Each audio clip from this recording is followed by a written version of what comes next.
बढ़ती जंग और आबनाए हुर्मस की बंदिश के बाद मुख्तलिफ ममालिक रूस से तेल खरीदने को तरजीह देने लगे। थाईलैंड ने भी रूस से तेल की खरीदारी का इम्कान जाहिर कर दिया।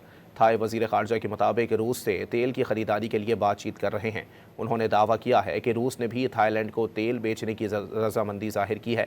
थाई वजीर खारजा ने बताया कि उनके पास 95 से 100 दिनों के तेल के ज़खायर मौजूद हैं, लेकिन ईरान जंग ने तवील मुद्दती सप्लाई के बहाव में गैर यकीनी सूरत हाल पैदा कर दी है।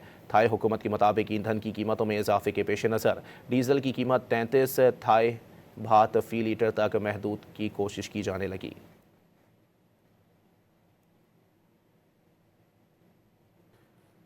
बढ़ती जंग और आबनाए हुर्मस की बंदिश के बाद मुख्तलिफ ममालिक रूस से तेल खरीदने को तरजीह देने लगे। थाईलैंड ने भी रूस से तेल की खरीदारी का इम्कान जाहिर कर दिया। थाई वजीर खारजा के मुताबिक रूस से तेल की खरीदारी के लिए बातचीत कर रहे हैं। उन्होंने दावा किया है कि रूस ने भी थाईलैंड को तेल बेचने की रजामंदी जाहिर की है।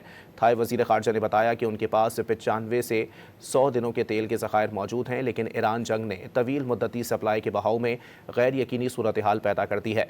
थाई हुकूमत के मुताबिक ईंधन की कीमतों में इजाफे के पेश नज़र डीजल की कीमत 33 थाई भात फी लीटर तक महदूद की कोशिश की जाने लगी।